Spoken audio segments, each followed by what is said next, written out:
Good morning. We want to extend a huge welcome to all the virtual members of Columbine United Church. You who join us from across the United States and literally around the world, it is so good to have you with us because we know you're taking the time to be here. And some of you are actually Columbine United Church members here who are out camping and whatever. Isn't it cool that it's on YouTube so you can spend some time, watching the video when you have some time during this week. But as always, what I want you to do is just don't keep the good news to yourself. Share the good news. Share the good news of Columbine United Church with your family, with your friends, especially today. I'm really going to be shaking some cages today, and you're going to go, oh boy, somebody I know really shouldn't hear this today, but I'm going to send it to them anyway. It'll be a lot of fun. It's good to have you. Let's give these guys a warm Columbine welcome. Very cool. So our scripture passage this morning comes to us from Luke's Gospel, the 22nd chapter, verse 43, one verse. Listen for God's word as it comes to us today. Jesus says, "Truly I tell you, today you will be with me in paradise." Now the setting of the story is that this is from the crucifixion. And as Jesus is being crucified, there's two thieves that are being crucified with him, one on his right and one on his left. And one of the thieves is really deriding him. And the other thief tells that other thief to be quiet, that they're getting everything that they deserve, but Jesus is an innocent man. And then he turns to Jesus and he says, "Jesus, remember me when you come into your kingdom. Remember me when you come into your kingdom." And Jesus looks at him and says, "Today you will be with me in paradise." May God bless these words as we now seek to apply them to our lives. The sermon title is The Great Migration, The Great Migration. I'm asking for all the lights to go off because I want you to dial in. Let your eyes adjust to this slide. Let your eyes adjust to this slide. Because I know the print is a little bit small here. According to www.deathclock.org, I am current age in days 20,225 days old, 2,089 weeks old, and I've lived 674 months.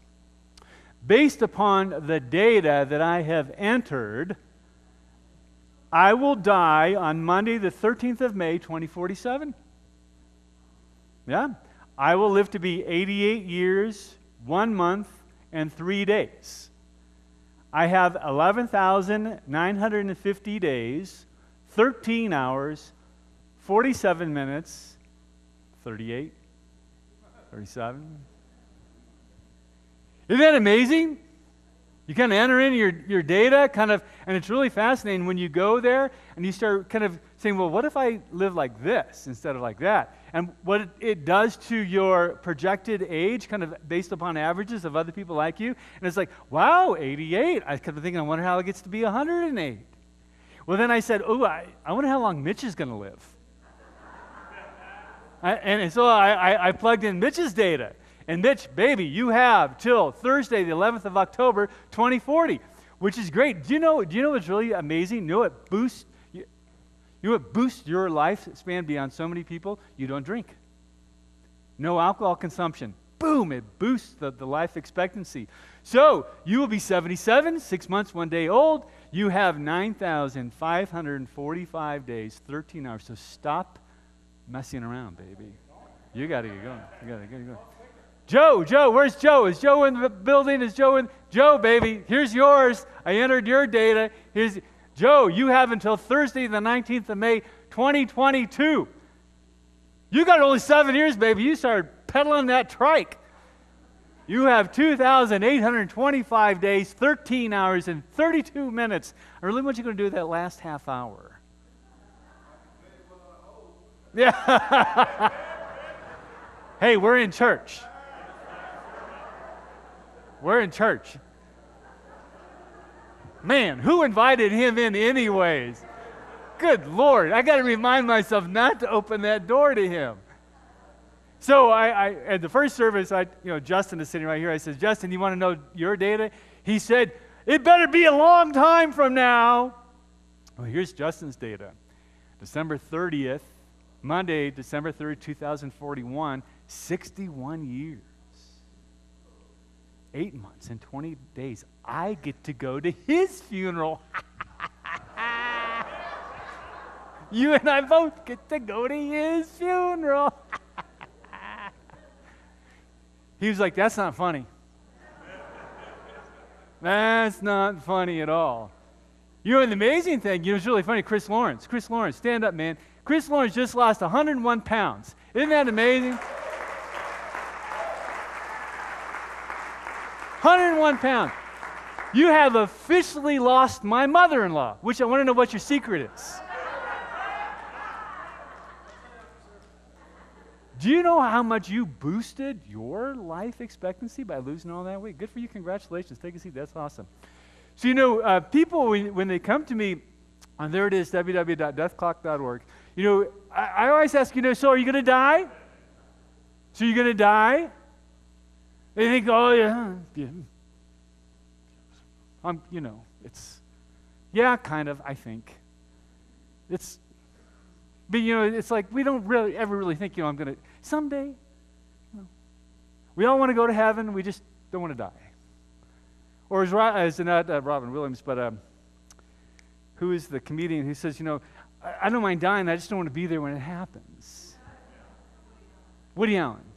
You know, when people come to me and they said, I'm going to die, I always go, I had to put on my pastor face, because inside I'm going, well, yeah.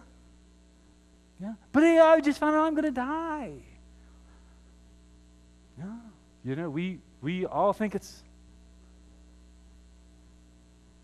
This past week, and actually after service today, person after person, it's like, this is a busy day in heaven. Busy week in heaven. Guys, 62, full of health. 62, playing golf. I've always heard the 12th hole at Arrowhead is tough. He was in the middle of the fairway. His buddies were walking, and all of a sudden he went, massive heart attack. Before the paramedic could even be there. You know, the foursome behind him on the tee box is going, why are these guys taking so long? Happens right there in the midst of life. My neighbor up the road. For those of you who are thinking, well, he lived to be 62, you know, you young guys, 62, he lived a full life.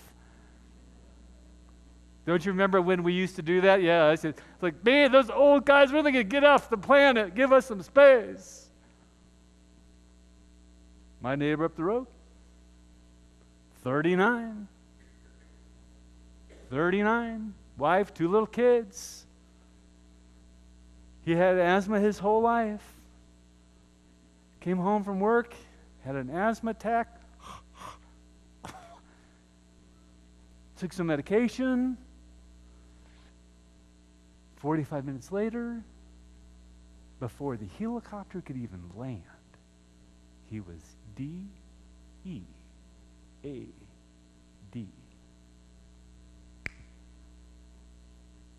You know, Mitch, we often talk because I don't know how many funerals we do. We got another one today. God, how many? And everybody thinks, well, you know, I'm halfway done. I mean, he was only 39, right, Mitch? 39. He's probably thinking, I'm halfway. I mean, at least, you know, given my odds, you know, 39-ish, 80. I'm not even halfway. I could be 84, 85. We all think, you know,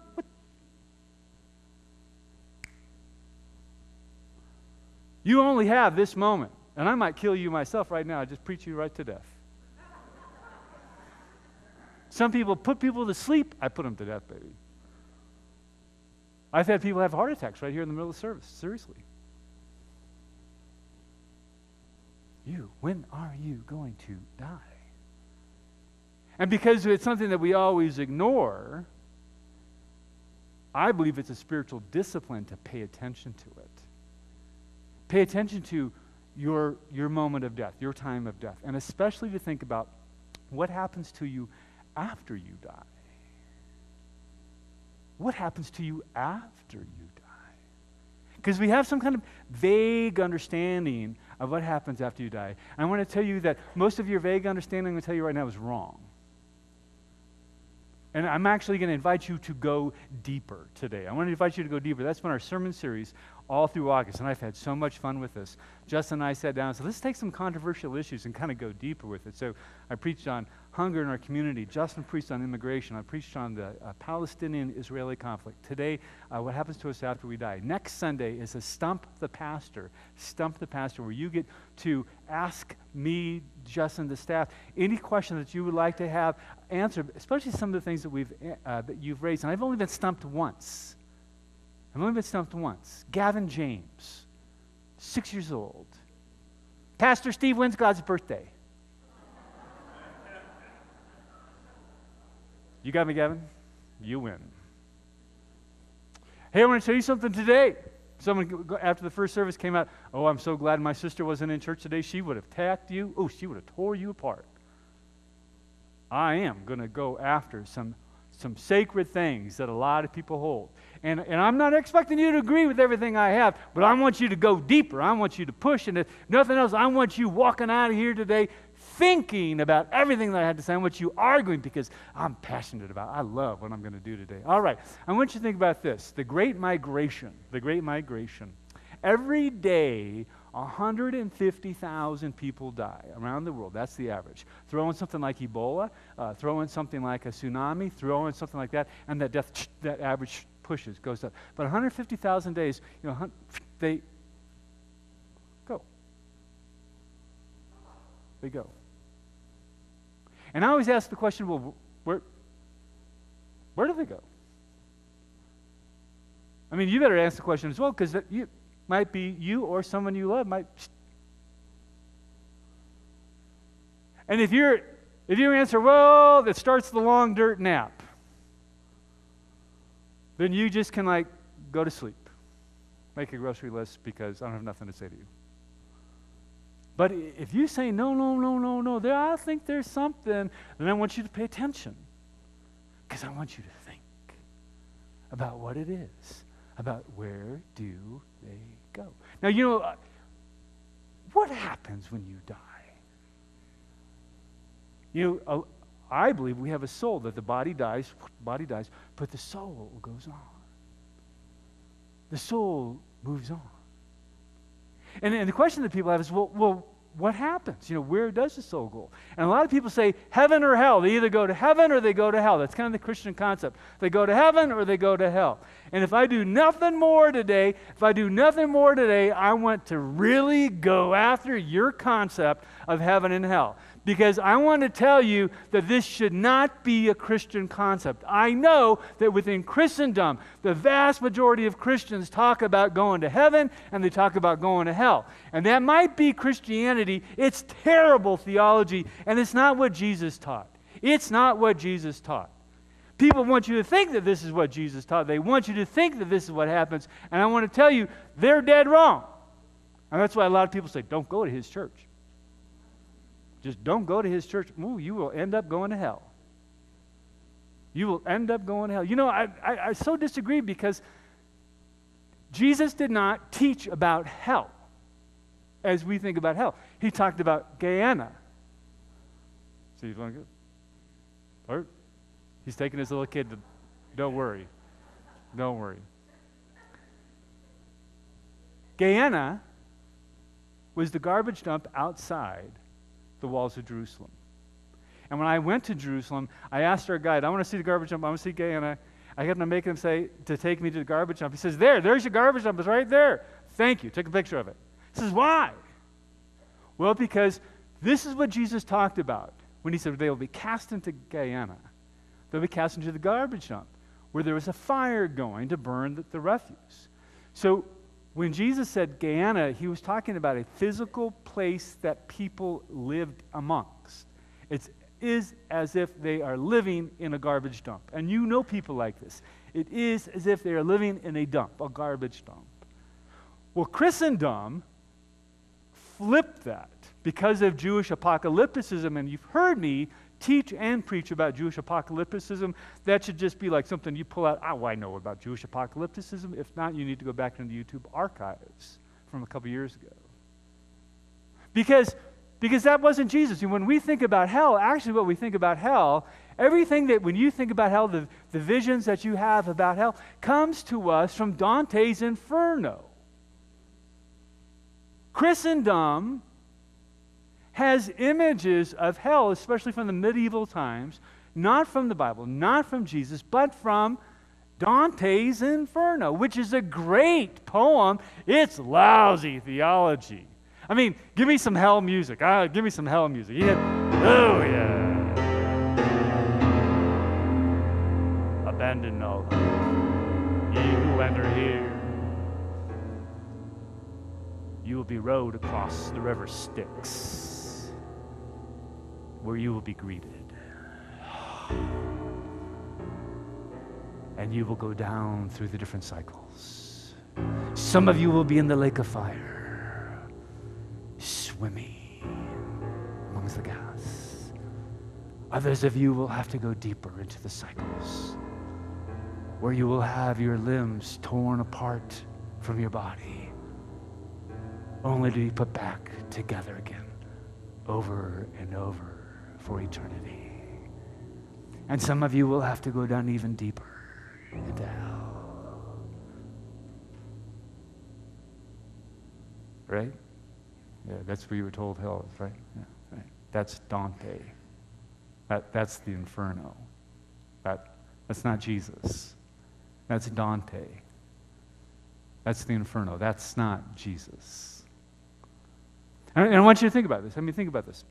So, what the Bible talks about God is, I mean, God is love, John. God is love. God is love. The Apostle Paul, this verse, nothing can separate you from me, is kind of a paraphrase from Paul's letter to the church at Rome, Romans, where Paul says, nothing can separate you from the love of God. Neither life, nor death, nor principalities, nor powers, nor wars, nor famine. Nothing can separate you from the love of God. Nothing can separate you from the love of God. That's what the Bible says. Nothing can separate you from the love of God. It says a lot of other stuff, but it says God is love, and nothing can separate you from that love. So, Dante, love. What do we... I mean, just think about this. If there was a human parent who did this to their kid, we would say they're a little bit psychotic. I love you so much. However, step out of line, baby, and I'm going to tear you apart limb from limb.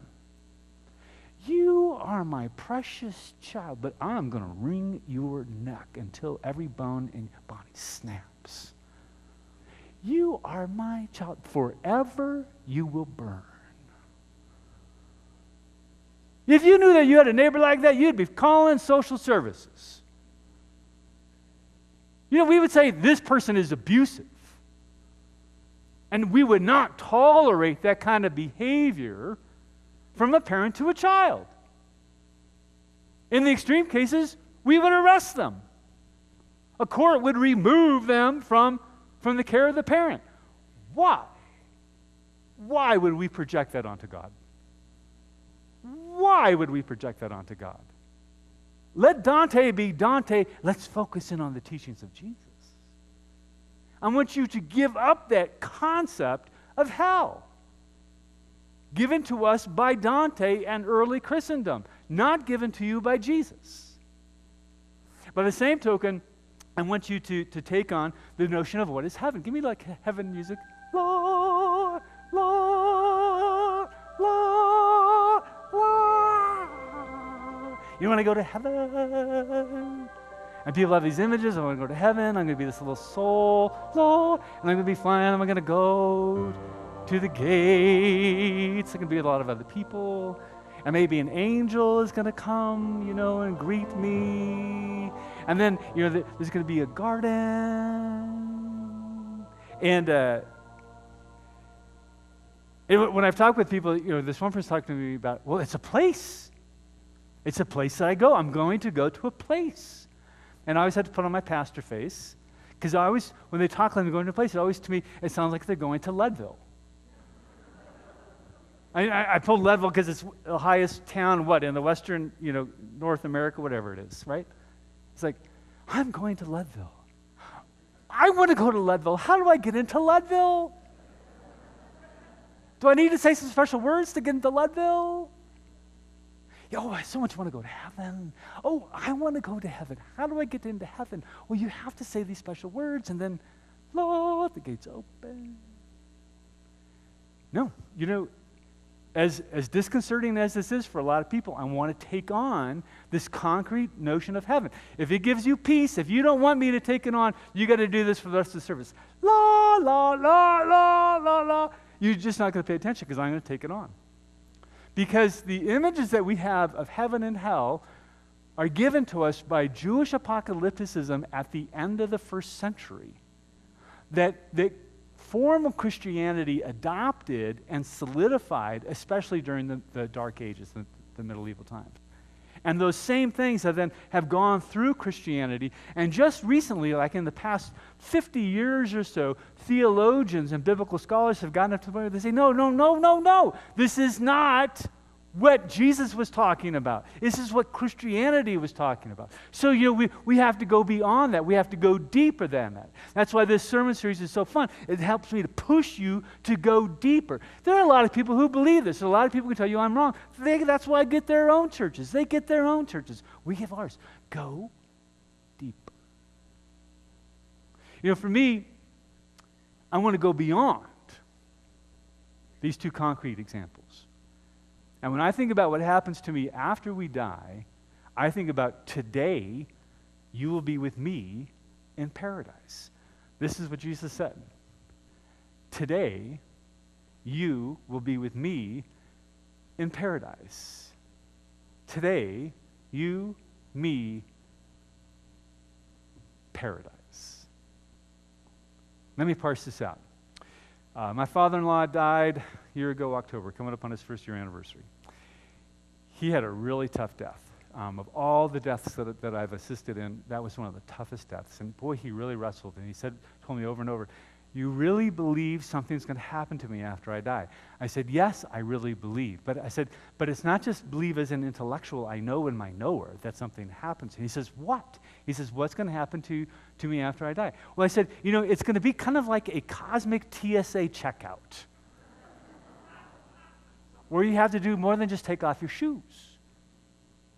It's like, Bob, boarding pass and photo ID, please. Boy, I put on a few LBs since this picture was taken. Except you, Chris Lawrence. You're on the no-fly list. Sorry, other line. That's a joke. Lighten up. Come on, a little humor in here. Come on. But something is going to happen. And according to Jesus, it is today. It is fast. It is immediate. When you die, it's like you're walking, you're playing golf, boom, you die. When you die, boom, you go from this world, you go to the next. You go to whatever is happening, and it is immediate. I know I've heard a lot of people, well, let me go back up. A couple of weeks ago, someone came to me and they said, Steve, is it okay for me to be, burned, cremated? I said, oh, of course. Why are you asking? Well, a lot of my Christian friends, quote unquote, a lot of my Christian friends are telling me, oh, I can't be cremated. I need to be buried in my Sunday best, which I know is a stretch for some of you. It's like, whoop, there you are.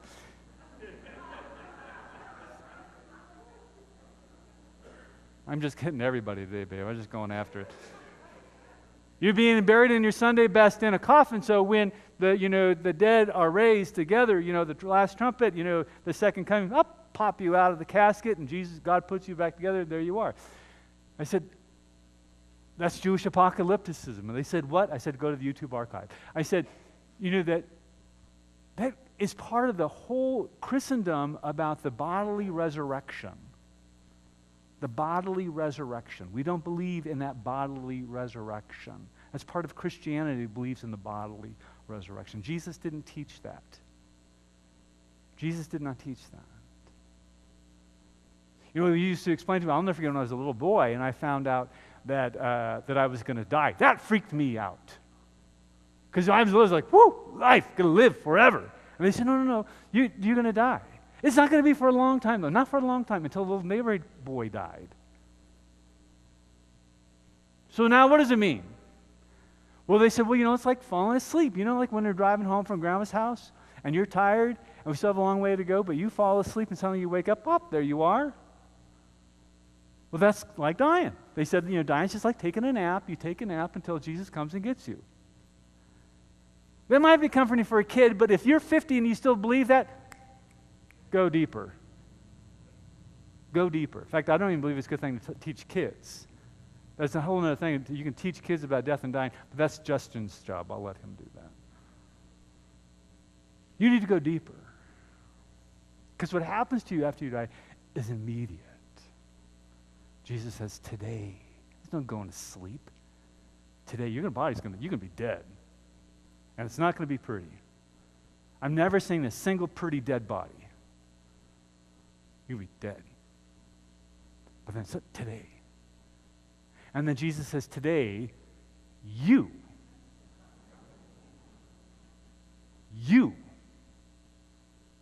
will be with me. Jesus says, today, you will be with me. There is something about the you-ness of the thief. The you-ness of the thief, and the me-ness, the me, Jesus, the me-ness, is not going to be lost. And whatever happens in today, the very immediate, what is you and what is me is not lost. So when my father-in-law says, something is going to happen to me, I say, yes, that's what Jesus taught. Today, you will be with me. So let's parse this out. Let's think about your me-ness. You, Jack. You. What is you? Who are you? Me. Who is my me-ness? When I say, well, this is me. Well, this is me. Who are you when you think of me? Well, I've had a bad hair day. I have good days, I have bad days. I'm a minister. I do this. When you think about me, you think about like a body, a skin, thoughts, feelings, memories. You drive a certain car. You have pets. You have a house, whatever. That's me. That's your me. If that's you, cool. That's not me. That's not me. I need some of that, that cosmic music. See, because, if you want to be that, fine. Go deeper, though. If that's all you are, whew, baby, because when I think about me, I think about the cosmos. Because I don't feel this body for me is just the launch pad, and because I feel about the connected to you, the carpet. The sanctuary, I feel connected to the lawn and the cars and the flowers, these beautiful flowers. I feel connected to that. To the seasons that are beginning to turn, I feel connected to whatever that movement is. I feel like I am one with that. In the rain that we've been having, to go stand outside, I don't feel separate from the rain or from the clouds or from the things that move them in. Or when you're standing there, and you're watching a plane do this, I can actually get up into that plane and look down. And my angels love to fly, baby. I was flying back from Portland, Oregon a couple weeks ago, and my angels were like, whoa, we are flying. We're doing exactly what we're supposed to be doing. And I feel connected. To the moon, that big moon that we had a couple, weeks ago where the moon was like, I feel connected to that moon. And to our galaxy, and to all the galaxies. That's me. That's when I say, well, this is me. That's me. It's me. And then when we talk about Jesus, Jesus says me. Well, who is Jesus? Who is Jesus? And we think about, well, there was a guy, and he lived 2,000 years ago, and he's somewhere up in Leadville. And we're going to go see him. And if that's your Jesus, fine. That's not my Jesus. I resonate with, the Gospel of John. In the beginning was the Word. And the Word was God, and the Word was with God. And the entire world came into being through Him. And then the Word became flesh and dwelt among us. So when I think about Jesus, I think about his body as just being the launch pad, baby, just being the launch pad, because he is connected to the trees and the flowers and the seasons that move, and the plane that goes over, and the galaxies, the furthest reaches of the galaxies. That's my Jesus. So, I mean, if you want to be Jack and Jill, have at it. But really? Really? This is you? Baby, you know what? If this is you, it's time you go deeper. It's time you start pushing your boundaries of thinking about who you are in relation to the cosmos. Sunday in and Sunday out, I bang on that to try to get you to open up. Amen. The sound of the universe. Today, you will be with me. There is a divine union. You will be with me, a divine union. Jesus says, in paradise. In paradise. What did Jesus mean when he said paradise? Now, don't go there yet. Don't go, Leadville. Unless you like Leadville. But think for a moment. What is, when I say paradise, what is your paradise? Mitch, what does paradise sound like? What does paradise sound like?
That's awesome. Someone after service said, did you tell Mitch that like last week so he could write that song? No. Mitch, thank you so much. So, here's my paradise. You know, when you say paradise to me, this is immediately what I think about. Silver salmon, hooking a silver salmon on the Nishigak River in Alaska. That's paradise. Paradise for me is hiking a 14er, and you summit a 14er, and those of you who like to do this, there's nothing like you get on, it's like, whoa, baby, look at Leadville way down there. I mean, whoa. You know, paradise for me is Wednesday, 7 o'clock. You know, when Mitch plays and I'm writing, it's like, wow, where did that come from? What's your paradise? You know, your paradise might be like, you know, that warm air of the Bahamas, where the water is the same temperature as the air, even warmer, and you're walking a beach. Paradise might be when you and Tiger are one. You know, when you've been practicing, and it's been years and years, and the ball makes a sound that's different. There's a certain whack. And before you even, it's not even a consciousness, it goes whack. And before you even open your eyes, you go, oh, this is good. And you open your eyes, and it's like at the top of the ark. And you go, oh, I am good. I am very, very good. You know, for some people, paradise is 50% off. And if this is you, baby, I'm rethinking my concept of hell. That's all there is to it. But the key is, you get to decide what is paradise. But your paradise has got to be whatever it is that you do. And it goes, la, like, you know, for me, fish on. I mean, 14er, golf, whatever it is. But when you go, it's not that I get to go fishing in the Nishigack for the rest of eternity, which might not be a bad thing. But it's that feeling of, what? That today you will be with me in that. It's that. That's why I want you to let go of that concrete heaven. How? It's that, because there's a mystery. There's a mystery. That's why we call it faith. It's a mystery. But Jesus has said paradise. And the cool thing is, there's a whole lot of paradises. There's just not one paradise. You know, another one of my favorite teachings about death is when Jesus is talking to the disciples about his own death, and they're freaked out, and he says, quote unquote, John, put your troubled hearts at rest. Believe in God, believe in me. In my Father's mansion, there are many dwelling places. In my Father's mansion, there are many dwelling places. And I'm going there to prepare a place for you.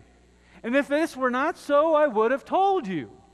And where I'm going to come back and I'm going to bring you to where I am. There it is, you and me together in divine union.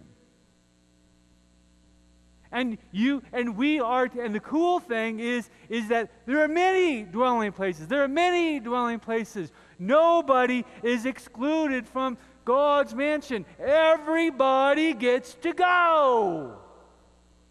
Everybody is included.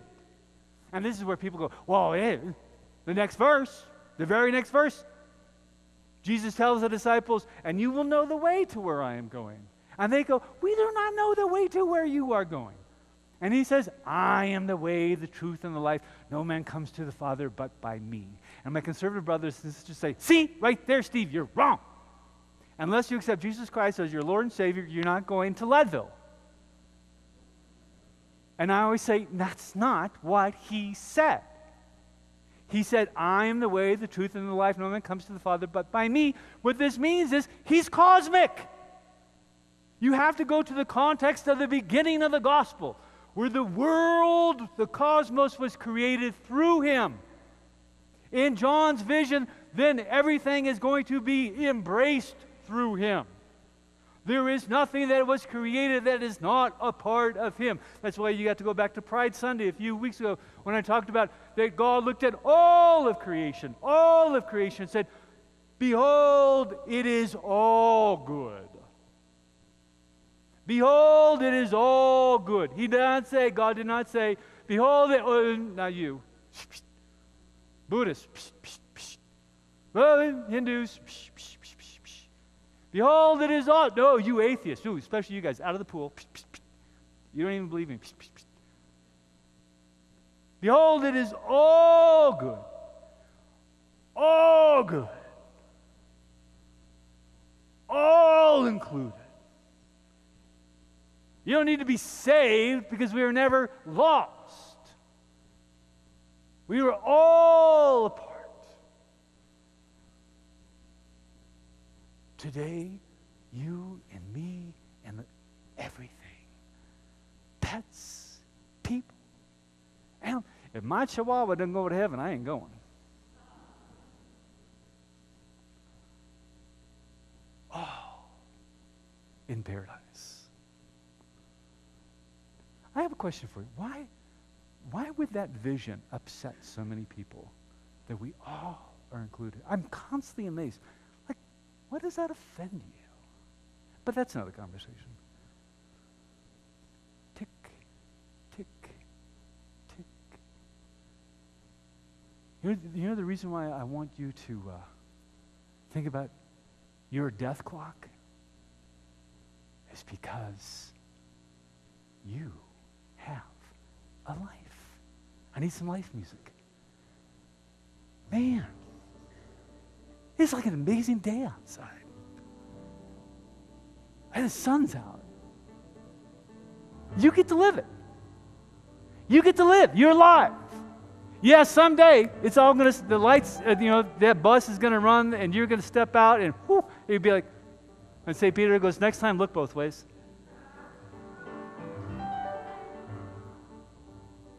You have today. When I'm with people who die, and I sit there with them, and I'll be doing that this afternoon, and they die, they take their last breath, and I step outside, out of the hospital, out of the hospice, and the sky looks blue, and the grass is green, and the air. That's why I'm so fortunate. It's because I am reminded over and over how beautiful and sacred life is. You have today. And look at this. I didn't kill you. Let's pray. Loving God, you have given us this amazing gift of life. A gift to enjoy and to celebrate and to bask in. And yet we fritter it away worrying about this or that. And yet each day, what a gift. What a gift. And there's that death thing, that death. And yet you help us over. Your son helped us over. Today you will be with me in paradise. Wow. Not Leadville, paradise. We forget that. We forget that beautiful, grand mystery. Your son came to teach us over and over about how to bring heaven to earth through love and care and compassion. And we want to follow him. We want to be his people. So fill us with your Spirit as we join in saying together his prayer. Our Father, who art in heaven, hallowed be thy name. Thy kingdom come, thy will be done, on earth as is in heaven. Give us this day our daily bread, and forgive us our trespasses, as we forgive those who trespass against us. And lead us not into temptation, but deliver us from evil. For thine is the kingdom, and the power, and the glory